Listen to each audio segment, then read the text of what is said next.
Salut tout le monde, c'est Léo et dans cette vidéo je vais vous partager 28 astuces pour pouvoir grossir facilement sans vous en rendre compte. Et il n'y aura pas de bullshit dans cette vidéo, c'est pas des conseils de merde que t'as déjà entendu 1000 fois et qui marchent pas, comme oh bah t'as qu'à plus manger, y a le frère du cousin de mon chat qui a pris des médicaments et qui a pris 10 kilos en 3 semaines, ou alors la pire de toutes, t'as qu'à aller au McDo tous les jours. Il y aura rien de tout ça, ces 28 astuces c'est des trucs que je mets en place moi-même et qui m'ont permis de gagner 3 kilos sur ces 2 dernières semaines de manière saine et comme je te l'ai dit, sans m'en rendre compte, sans forcer et sans forcément manger plus. Enfin si, tu vas manger plus mais t'auras pas l'impression de manger plus. Alors ces astuces, elles ont plusieurs avantages. Le premier d'entre eux, c'est que tu vas pas te forcer à manger donc t'auras pas mal au ventre. Ensuite, c'est vraiment des conseils instantanés que tu peux appliquer directement. Par exemple, les astuces 3, 15 et 24, tu peux les mettre en place avant même d'avoir terminé cette vidéo. Ça demande aucun effort. Et enfin, c'est des astuces que n'importe qui peut appliquer sur lesquelles tu as 100% de contrôle. Peu importe la situation dans laquelle tu es, tu peux les mettre en place dès maintenant.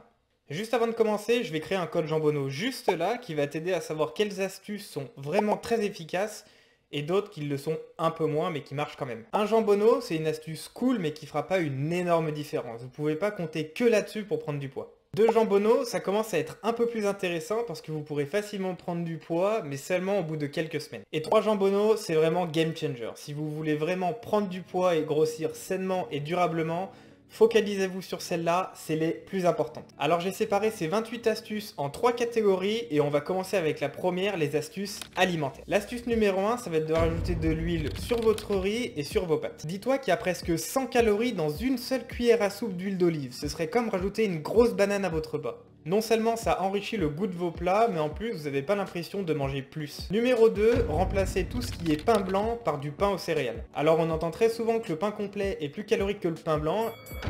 Et bah sachez que c'est absolument faux, le pain blanc est plus calorique que le pain complet. Ce que je vous recommande de faire à la place, c'est de prendre du pain aux graines. On en trouve facilement dans les boulangeries ou dans les intermarchés et ça fait vraiment la différence.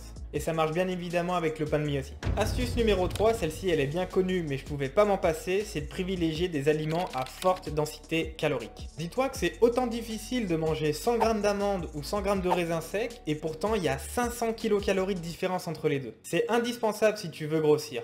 La taille de ton estomac, elle est limitée, donc il faut absolument que tu privilégies les aliments qui ont à faible volume, un gros apport calorique. J'ai créé la liste des 50 aliments les plus caloriques que tu peux trouver facilement dans n'importe quel supermarché. Si ça t'intéresse, le lien est en description. Honnêtement, depuis que j'ai commencé ma prise de poids, cette astuce a été la plus déterminante. Numéro 4, manger des yaourts à forte calorie. Alors perso, je suis pas très fan des yaourts ultra transformés comme les Danettes ou ses équivalents, donc je te recommande plutôt de manger des yaourts à base de crème, comme du fromage blanc ou des yaourts à la grecque. Ce que je fais pour rajouter du goût, c'est que je rajoute de la confiture ou des copeaux de chocolat noir, c'est trop bon. En collation ou juste avant de dormir, c'est le top. En numéro 5, saupoudrez vos plats. Ça, je pense que tu le fais déjà en rajoutant du fromage râpé dans tes pâtes, par exemple, mais l'idée c'est de le faire vraiment avec tous les plats possibles. Pour chaque plat que tu manges, il faut que tu te demandes ce que tu peux rajouter dessus pour augmenter l'apport calorique sans avoir l'impression de plus manger. Typiquement, les graines de sésame, ça peut être un très bon exemple. Je t'assure que si tu combines cette astuce avec la toute première de la liste, tu vas drastiquement augmenter tes apports caloriques sans t'en rendre compte. Astuce numéro 6 et qui est vraiment sous-cotée, c'est de cuisiner des gâteaux. Franchement, ça te prend 10 minutes pour faire fondant au chocolat, c'est une recette qui est inratable et ça se fait super rapidement. Si tu commences à faire la préparation de ton gâteau maintenant, tu l'auras terminé avant la fin de cette vidéo. Dans la recette que je fais, ça me prend 10 minutes et elle fait à peu près 2800 calories. Dis-toi que si tu manges une part par jour, étalée sur une semaine, ça te fait environ 400 kcal. Si la recette t'intéresse, je te la mets en description. Alors oui, ce sera pas la manière la plus saine de grossir, il faut pas que t'en abuses et que tu manges la moitié de ton gâteau en un jour, on est bien d'accord. Mais réparti sur une semaine, franchement ça fait le taf. Et surtout, avoir un gâteau au chocolat, ça peut être un très bon plan de secours quand t'as pas de dessert à manger et pour les astuces 14 et 25 qu'on verra un peu plus tard. Astuce numéro 7, ça va être d'éviter de boire juste avant de manger. Le problème si tu bois de l'eau ou n'importe quel liquide, c'est que ça va remplir ton estomac et réduire ton appétit, tout ce qu'on cherche pas quand on veut grossir. À la place, je vous conseille de commencer à boire quand vous êtes au milieu, voire à la fin de votre repas ou même juste après. Astuce numéro 8, remplacez vos 3 gros repas par 5 repas moyens. En faisant ça, vous allez mieux répartir la quantité de nourriture que vous mangez tout au long de la journée et ça va vous éviter d'avoir mal au ventre, vous sentir ballonné, d'avoir plus aucune énergie après la pause de midi. Prenez vos 3 repas par jour habituels et ajoutez 2 collations dans votre journée avec par exemple un yaourt à la grecque ou un gâteau au chocolat. L'idée avec les collations, c'est pas de faire des énormes gueuletons, mais plus de retomber en enfance et de manger des goûters, comme après l'école. Et évidemment, essayer de privilégier des aliments sains et caloriques, bons pour la santé. Je vais jamais vous recommander de vous éclater un paquet de chips avec une bouteille de coca. Et si possible, mangez vos collations à des moments où vous avez un petit battement. Moi par exemple, ça va être au milieu de l'après-midi et juste avant d'aller me coucher. On est déjà à 8 astuces sur 28, donc si tu trouves que ma vidéo est intéressante, n'hésite pas à t'abonner parce qu'il y en aura plein d'autres dans le même genre.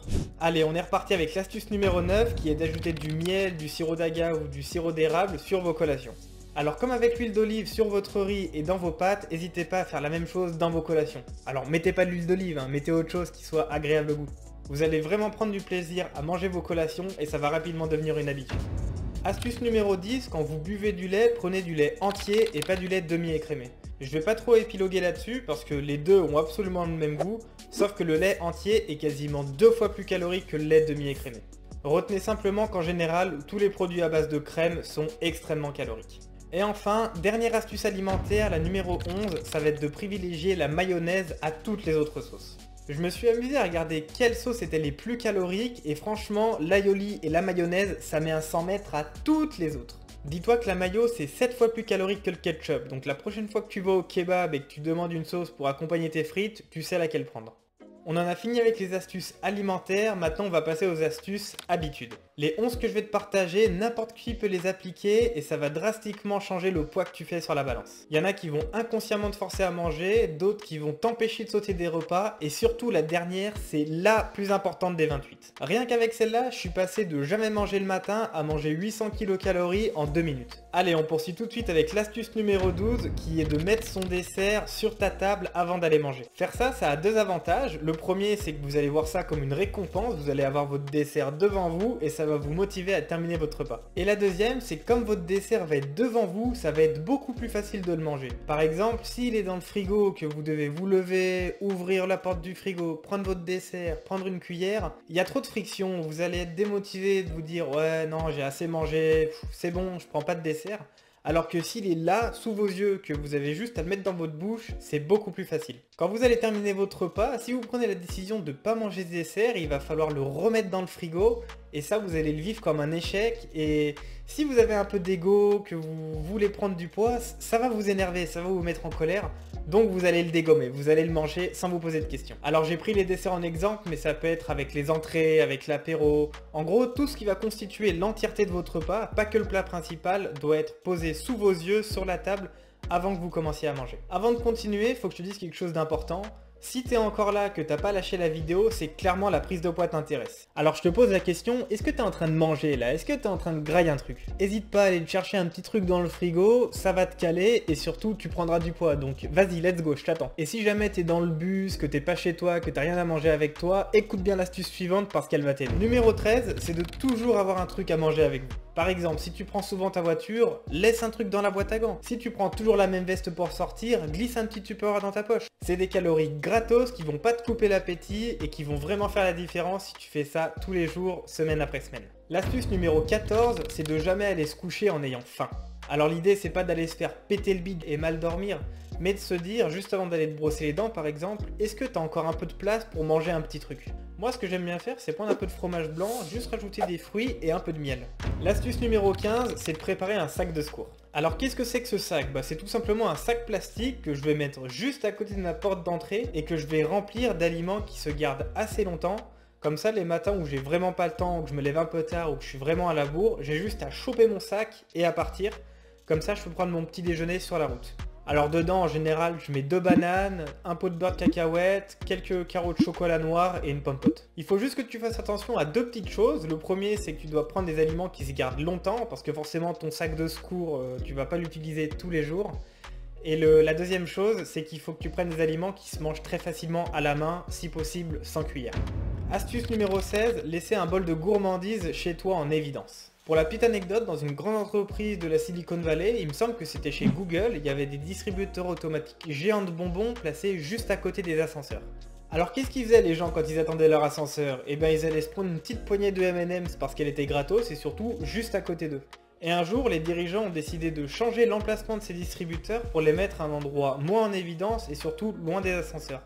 Et ce qu'ils ont remarqué, c'est qu'il y avait beaucoup moins de personnes qui grignotaient des M&M's ou des bonbons, parce que quand ils attendaient l'ascenseur, c'était pas dans leur champ de vision juste à côté d'eux. L'idée ici, c'est que tu vas copier Google. Tu vas prendre un petit bol ou un petit Tupperware et tu vas le remplir de petits trucs qui se mangent comme ça, comme des cacahuètes, des petits copeaux de chocolat ou même des chocobons. Ensuite, tu vas mettre ce bol à un endroit stratégique où tu passes très souvent devant. Par exemple, ça peut être juste à côté de ta cafetière, sur ton bureau ou même là où tu mets tes clés à côté de ta porte d'entrée. Comme ça, naturellement, sans t'en rendre compte, tu vas piocher dans tes petites gourmandises de temps en temps quand tu passes devant et naturellement, tu vas manger sans t'en rendre compte. L'astuce numéro 17, ça va être de se forcer à manger un tout petit peu pour ouvrir l'appétit. Je suis sûr que ça t'est déjà arrivé d'ouvrir un paquet de chips ou un paquet de chocobons, je vais reprendre cet exemple, en te disant je vais juste en manger 2-3 et au final à te retrouver à avoir explosé la moitié du paquet sans t'en rendre compte. Le truc c'est que avant de manger le tout premier, on n'a pas spécialement faim, on n'a pas vraiment envie d'en manger, et c'est le fait de manger le tout premier qui va déclencher le deuxième, le troisième et ainsi de suite. Il y a un goût de reviens-y qui est surpuissant et qu'on va utiliser ici à notre avantage.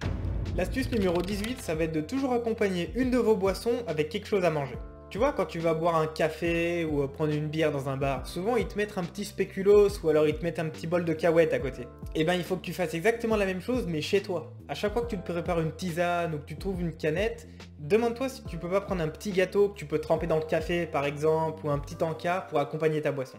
Astuce numéro 19, et celle-là elle est super importante, c'est de ne jamais sauter de repas. Si tu veux prendre du poids, si c'est vraiment ton objectif actuellement, tu peux pas te passer du petit déjeuner, du déjeuner et du dîner. Et je suis catégorique là-dessus. Si tu veux devenir le meilleur dans ton sport, tu peux pas rater un entraînement. Si tu veux avoir des très bonnes notes en maths, tu peux pas rater un cours. Si tu veux grossir, tu peux pas rater un repas. C'est aussi simple que ça. L'astuce numéro 15 t'aide à ne pas sauter de petit déjeuner et celle qu'on va voir tout de suite va t'aider à ne pas sauter de repas. C'est la numéro 20 et c'est de les planifier à l'avance. Alors je vais être honnête, c'est pas la plus simple de la liste, c'est assez chiant à faire mais ça reste de loin la plus efficace pour ne plus jamais sauter de repas. Tu vois, moi par exemple, quand j'étais plus jeune, ça m'arrivait très souvent le midi, quand j'étais tout seul chez moi, de sauter un repas parce que je savais pas cuisiner, parce que j'avais la flemme, parce qu'il y avait rien dans le frigo. Avec le métabolisme que j'ai, je peux très facilement sauter un repas, je vais pas me rouler par terre de douleur parce que j'ai rien avalé. Et je sais que si j'ai aucune idée de ce que je vais manger à midi et que j'ai absolument la flemme de cuisiner, c'est mort, je vais rien manger. Alors que si j'ai juste un plat déjà cuisiné et que j'ai juste à mettre au micro-ondes, là c'est facile, là j'ai envie de manger. Deux petits conseils pour pouvoir mettre facilement ça en place. Un jour dans la semaine, idéalement le dimanche, tu vas consacrer 2 heures de ton temps à préparer au moins 2 à 3 plats que tu vas stocker pour le reste de la semaine. Ensuite, deuxième conseil, pour chaque plat que tu prépares, fais-en plus que nécessaire. Moi tu vois, ça me dérange pas de manger pendant 2 voire 3 jours exactement le même plat. J'ai aucune gêne vis-à-vis de ça, du coup quand je prépare, je sais pas, des pâtes carbo, je vais pas en préparer pour un repas, je vais en préparer beaucoup plus pour que ça me dure 2, peut-être 3 jours. C'est vraiment la meilleure chose à faire si t'aimes pas trop cuisiner et que tu veux pas te prendre la tête. Astuce suivante, la numéro 21, ça va être de manger 5% en plus. Je t'explique. Quand t'es à table et que tu te sers, au moment où tu te dis ok c'est bon j'en ai assez dans mon assiette, rajoute une simple cuillère en plus, à peu près 5% en plus dans ton plat. 5% c'est rien, c'est 1 ou 2 bouchées, pas plus. L'intérêt ici, ça va pas être tant de manger plus, mais ça va être d'habituer ton estomac pour qu'il s'agrandisse un peu et qu'il soit capable au bout de plusieurs jours, voire plusieurs semaines, d'assimiler plus de quantité. Comme ça, tu pourras manger plus naturellement et ça viendra petit à petit, tu t'en rendras pas compte. Astuce numéro 22, et celle-ci elle va être très rapide, c'est d'arrêter de fumer si t'es fumeur. La clope, tu le sais très bien, ça te coupe l'appétit. Moi j'étais fumeur avant et quand j'ai arrêté, je me suis rendu compte dans les jours qui ont suivi, les 2-3 premiers jours, je mangeais beaucoup plus naturellement. Enfin, dernière astuce au niveau des habitudes, c'est la plus importante de toutes et je le fais absolument tous les jours, c'est de boire ses calories au lieu de les manger. Je vais te prendre un exemple avec des pommes. Il y a une vidéo sur YouTube, je te la mettrai en description, où tu as Michel Simès qui fait une expérience sur la satiété. En gros, il y a une nutritionniste qui vient le voir avec d'autres personnes et qui leur demande de manger des pommes jusqu'à ce qu'ils se sentent assez remplis, qu'ils aient assez mangé. Michel Simès, il mange des pommes brutes, donc il doit croquer, et une autre personne que je ne connais pas mange de la compote de pommes. Donc après avoir eu le sentiment d'avoir assez mangé, Michel Simès a mangé 2 pommes. Celui qui a mangé de la compote en a mangé 9. Il en a mangé 7 de plus, sans s'en rendre compte. Je sais pas si tu imagines la folie que c'est. Et ça, c'est uniquement parce qu'il l'a mangé sous forme liquide, parce que comme il n'avait pas à mâcher, et ben c'est beaucoup plus facile d'avaler des calories sans s'en rendre compte. C'est vraiment un putain de game changer. Mon petit déjeuner, par exemple, c'est plein d'aliments que je mixe, je mets tout ça ensemble, je bois ça en 2 minutes, ça me fait 700-800 calories, et je sais que si je devais manger ces aliments individuellement, un par un, ça me prendrait un temps fou, et surtout, j'aurais plus faim, je pourrais pas. Bref, boire ces calories au lieu de les manger, c'est un véritable game changer pour prendre du poids et je t'invite vraiment à le faire dès demain matin. C'est un truc de fou, vraiment, j'insiste dessus, c'est un truc de malade. La prochaine habitude, j'aurais pu la mettre dans la catégorie d'après, mais finalement je vais la mettre dans les habitudes, c'est tout simplement de manger dans des plats un peu plus grands. C'est tout con, hein, mais naturellement, quand on se sert à manger, on aura tendance à remplir notre assiette, donc si vous mangez sur des petites assiettes au lieu de grandes, vous allez moins vous servir à manger et c'est dommage quoi, on se prive de calories qu'on pourrait facilement rajouter. Et enfin, les 4 dernières astuces de cette vidéo sont de nature sociale. L'idée, ça va être de changer vos habitudes quand vous êtes entouré d'autres personnes. Astuce numéro 25, c'est de toujours dire oui quand on te propose quelque chose à manger. Généralement, ça arrive dans 2 cas de figure. Le premier, c'est quand tu es à table avec d'autres personnes et que c'est pas toi qui te sers. Souvent, il y a des gens, tes parents, des amis qui vont demander si t'en veux. Et le deuxième cas de figure, c'est quand quelqu'un va grignoter un petit truc ou alors ouvrir un paquet de gâteaux et pour pas culpabiliser, il va te demander si t'en veux. Ça arrive super souvent. Même si t'as vraiment pas faim, tu dis oui et tu demandes à avoir qu'un tout petit peu. De cette manière-là, ça va conditionner ton cerveau à toujours accepter de la nourriture et sur le long terme, ça peut faire une vraie différence. La prochaine astuce, la numéro 26, ça va être exactement la même mais quand on te propose de la nourriture implicitement. Par exemple, quand tu vas à la boulangerie, il y a souvent des petits restes qui traînent près du comptoir ou alors quand tu rentres dans une chocolaterie, très souvent la vendeuse elle va te proposer ses dernières créations pour goûter ou alors même quand tu vas prendre un verre dans un bar, il y a souvent un petit bol de cacahuètes qui est accompagné. L'astuce numéro 27, ça va être de ramener à manger à chaque fois que vous êtes invité chez des gens. En plus de pas passer pour un crevard, tu vas inciter les gens à manger avec toi. Tu peux ramener un truc pour l'apéro ou pour le dessert, ça marche à chaque fois. Cette astuce, elle est directement en lien avec la dernière de la vidéo qui est aussi la meilleure des astuces sociales, c'est de privilégier les repas en étant accompagné. Ça, c'est quelque chose qui a été prouvé scientifiquement. Dans les grands repas de groupe, ou quand on est accompagné de 1, 2, 3 personnes, on a tendance à plus manger. Repense à ces longs repas d'anniversaire ou à Noël pour le réveillon, les quantités de nourriture que tu pouvais avaler. En conclusion, prenez le plus de repas possible accompagnés et si possible avec des gros mangeurs. Je t'assure que si à partir de maintenant, t'implémentes dans ton quotidien 3 ou 4 astuces de cette liste, tu verras ton poids grossir naturellement sans même que tu t'en rendes compte. Et si tu veux absolument optimiser ta prise de poids, ne retiens que les astuces 3 jambonneaux, ça c'est vraiment des game changers qui font vraiment la différence. C'est comme ça que tu prendras du poids le plus rapidement possible et surtout de manière saine. Si la vidéo t'a plu, n'hésite pas à me grailler ce bouton abonné, il y aura une vidéo dans le même genre toutes les semaines. Comme tu peux le voir, c'est le début de la chaîne donc ça m'encouragerait énormément. Sur ce, je te dis à bientôt, peace!